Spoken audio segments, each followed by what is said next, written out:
जय हिंद दोस्तों इस वीडियो में आपको बताने वाला हूं नॉर्दर्न कोलफील्ड्स लिमिटेड नई भर्ती 2020 के बारे में, जो कि रिसेंटली जारी की गई है और जिसमें कि ऑल इंडिया से कैंडिडेट आवेदन कर पाएंगे। अब दोस्तों यहां पर मैं आपको जानकारी आगे की देने से पहले ये भी बता दूं शुरुआत में ही कि आप लोग इसमें जितने भी नियुक्त किए जाएंगे यानी कि सिलेक्ट किए जाएंगे उनका सिलेक्शन कॉन्ट्रैक्ट बेस पर बिल्कुल भी नहीं होगा।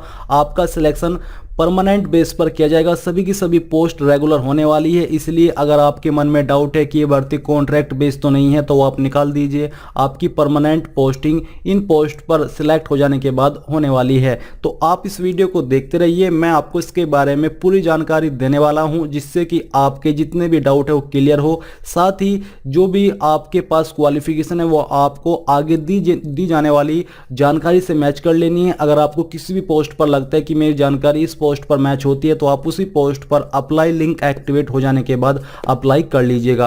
अब चलिए एक एक करके सभी जानकारी को जानते हैं। तो यहां पर दोस्तों अभी जो आप वीडियो में देख पा रहे हो ये आपका ऑफिशियल नोटिफिकेशन है, जो कि नॉर्दर्न कोलफील्ड्स लिमिटेड की तरफ से 10 जुलाई 2020 को जारी किया गया है। अब यहां पर भी आप देखोगे कि इन्होंने बोला है NCL invites online application from Indian national processing minimum qualification required for regular appointment for the to the post as mentioned. यानी कि जो पोस्ट यहां पर नीचे मेंशन की गई है टेबल ए के अंदर, जितनी भी यहां पर पोस्ट है उन पर आपकी रेगुलर अपॉइंटमेंट की जाएंगी। और यहां पर अब आपको नीचे में एक एक करके सभी पोस्ट की जानकारी देता हूं।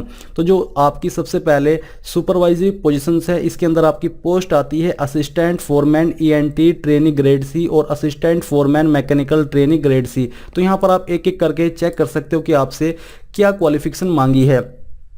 तो बेसिकली इस पर आवेदन करने के लिए आपसे मैट्रिकुलेट यानी कि 10वीं या फिर उसके बराबर, एंड यहां पर आपसे डिप्लोमा या फिर रिलेवेंट यानी कि उसके बराबर कोई जुड़ा हुआ, एंड हायर क्वालिफिकेशन जो कि आपका जो हायर क्वालिफिकेशन का कोर्स है वो कम से कम 3 साल का होना चाहिए और ये आपका इलेक्ट्रॉनिक्स इंजीनियरिंग के अंदर होना जरूरी है, जो कि रिकॉग्नाइज्ड होनी चाहिए गवर्नमेंट के द्वारा।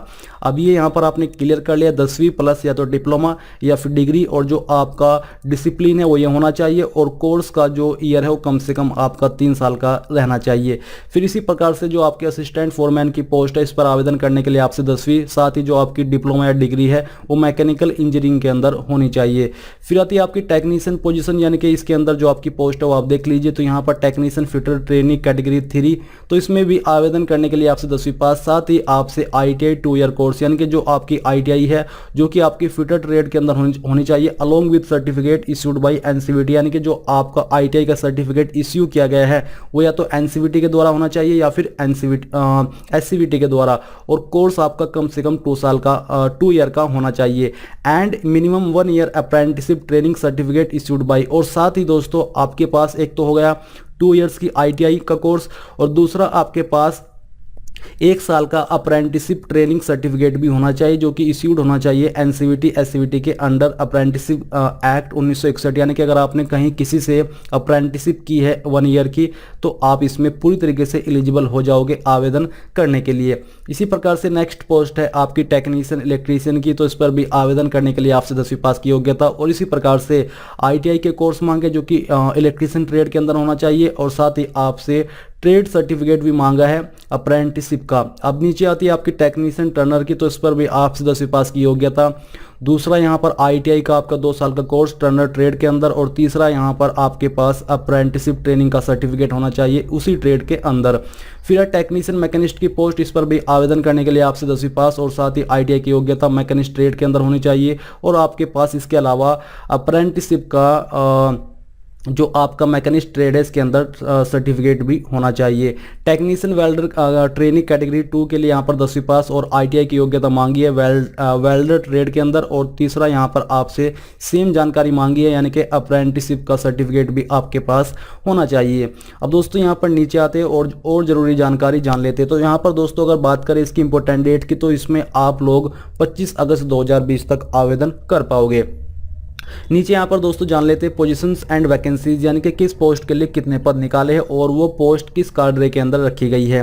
तो आपको यहाँ पर पूरी जानकारी दी जा रही है कि assistant foreman ENT training grade C आप यहाँ पर चेक कर सकते हो। और साथ ही आगे आपके कैटेगरी वाइज दिया जा रहा है कि किस पोस्ट के लिए कितने पद किस कैटेगरी में निकाले गए हैं। अगर यहाँ पर हम टोटल पोस्ट की बात करें तो इसके अंदर टोटल 512 निकाली गई है। अब चलिए दोस्तों आगे चलते हैं और इसकी जो क्वालिफिकेशन है उसके बारे में थोड़ा और डिटेल्ड में जानकारी जानते हैं। तो आप यहाँ पर 4 पॉइंट के अंदर देख सकते हो qualification on the relevant and higher qualification of diploma for supervisory position, यानी कि जो आपकी सुपरवाइजरी की पोजीशन है उसमें आपकी रिलेवेंट एंड हायर क्वालिफिकेशन कौन सी है जो कि वहाँ पर आपको ऊपर बोली है।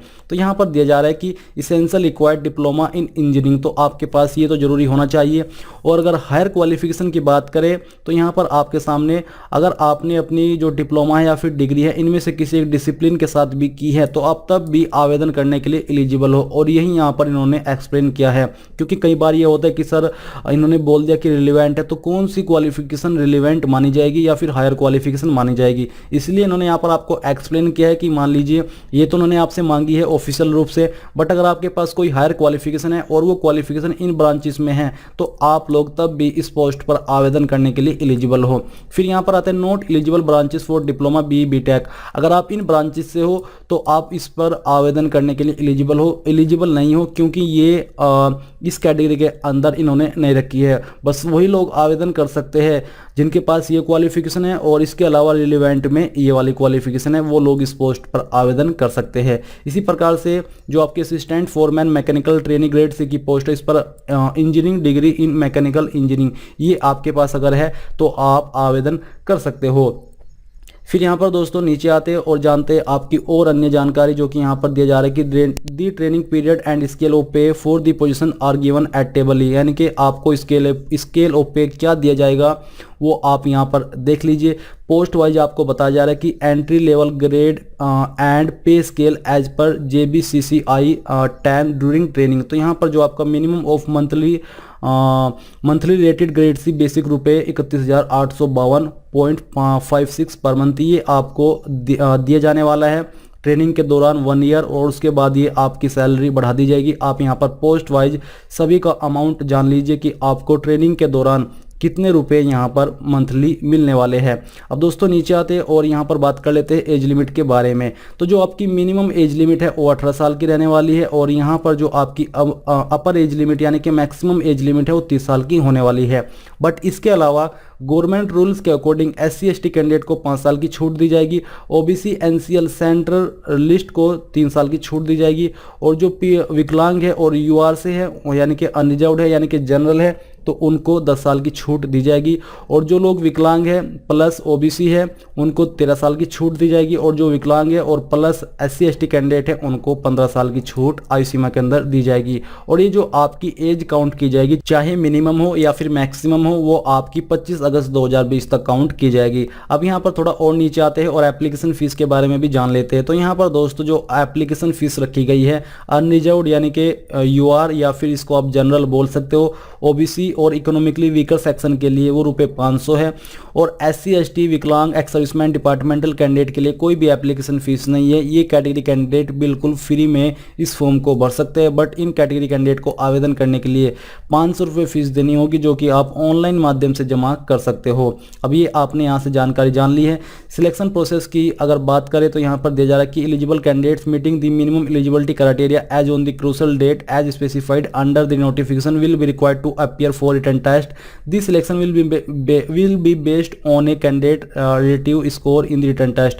तो बेसिकली यहाँ पर आपका सिलेक्शन रिटन टेस्ट के द्वारा किया जाएगा, और जो सिलेक्शन तय किया जाएगा वो on a candidate's relative score in the written test, यानी कि रिटन टेस्ट के अंदर आपका कितना रिलेटिव स्कोर है उसके द्वारा किया जाएगा। अभी मैं आपको दोस्तों इस वीडियो के अंदर एग्जाम पैटर्न के बारे में डिटेल में जानकारी नहीं देने वाला, क्योंकि इसके लिए मैं आज ही एक और वीडियो बनाने वाला हूं जिसमें कि मैं आपको एग्जाम पैटर्न एंड सिलेबस के बारे में डिटेल्ड में जानकारी देने वाला हूं। तो आप उस वीडियो को वेट कीजिएगा अगर आप इसमें आवेदन करने के लिए इंटरेस्टेड हो।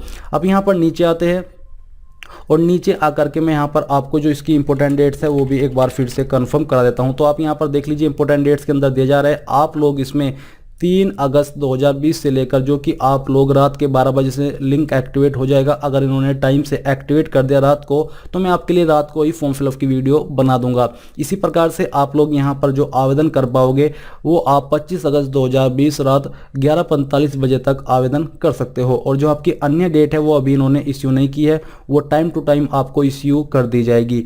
तो दोस्तों ये थी आपकी इस भर्ती के बारे में जरूरी जानकारी, जिनका जानना आवेदन करने से पहले आपके लिए बेहद ज़रूरी है।